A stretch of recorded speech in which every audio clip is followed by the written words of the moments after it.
బంటో ఈడే ఉండవా? వాన్స్తాను ఎగరకూడదు ఎగరకూడదు ఎగరకూడదు. ఫ్రెండ్స్ మన తేజు బర్త్డే స్పెషల్గా ఇంట్లో చికెన్ తిరగా కాళ్ళు చేసాము. చూడండి తేజు ఎత్తుకొచ్చేస్తా ఉంది బంటుకి. బంటు అట్లా ఎగరకూడదు బంటు, నీకు దెబ్బలు పడతాయి. బంటు రా తేజు, ఏడు చూడు బంటు గిన్నె. ఏడ్రా బంటు, ఆడ ఆడ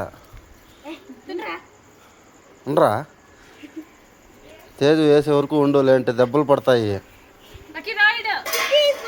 ఫ్రెండ్స్ దీన్ని బంటునైతే కంట్రోల్ చేసేది చాలా కష్టము. ఫుడ్లో అయితే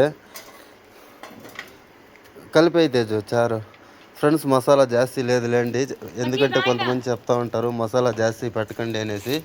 లేదు, మసాలా తక్కువ కలిపేసి వేస్తూ ఉండేది. అదిగో లక్కీకి అక్కడ, బంటుకి ఇక్కడ. ఈరోజైతే మన లక్కీ బంటు ఫైటింగ్కి పోయిండాయి ఫ్రెండ్స్. రెండింటికి ఒకటి పెట్టాల్సింది పొద్దు, కానీ గుమ్మున వదిలేసి. ఫస్ట్ మన లక్కీ ఫైటింగ్ పోయింది. మన లక్కీని వెనకాల ఇది ఒక బాడీ గార్డ్ మాదిరి పోతుంది ఫ్రెండ్స్, దీన్ని వాంచలు వేసుకొని బంటుని. ఇప్పుడు లక్కీ వచ్చేసి కుక్క పోయి కొరికినాను, ఇది పోయి కొరికేస్తూ ఉంది ఫ్రెండ్స్. అది లక్కీ యావదన్నా కుక్క పోయిందంటే బంటు కూడా వెనకాలే వెళ్ళిపోతుంది. నిజంగా ఒక బాడీ గార్డ్ లాగా ఉంది ఫ్రెండ్స్ లక్కీకి అయితే. మన లక్కీకి తెలుసు కదా, ఏమో అంటారు కదా, ఇది పలనాటి పౌరుషం కొంచెం జాస్తి అనేసి. మన పొట్టిరాజు కొంచెం ఫైటింగ్కి జాస్తి పోయేది, దానికి తోడు ఇదొకటి రెడీ అయింది. రెండిట్లకి వాంచాలి అయిపోద్దు, కానీ వాంచకుండా వదిలేయండాను. ఎందుకంటే ఎంత గలాటలు చేసినాను, తిరగా ఇంటి దగ్గర బట్టలంతా చింపేస్తుంది ఫ్రెండ్స్ బంటు అయితే.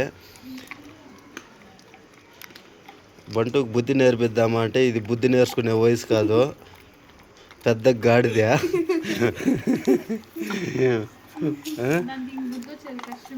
అవునా, నేర్చుకుంటుందిలేను. అవునా, అప్పుడే బంటు పైన అయితే కంప్లీట్ ఫ్రెండ్స్. నిజంగా ఏమో మన ఇంటి దగ్గర ఉంది అని చెప్పేసి పాపం ఎవరేం మాట్లాడతలేదు. చూసారు కదా ఫ్రెండ్స్, ఇప్పుడుదా చెప్తా ఉన్నాను, మ్యాట్ ఇప్పుడుదా ఏడెత్తుకుపోయేసిందో తెలియదు. బంటో నీకు దెబ్బలు పడతాయి బంటో నిజంగా. Thank you so much friends, video చివరి వరకు చూసినందుకు.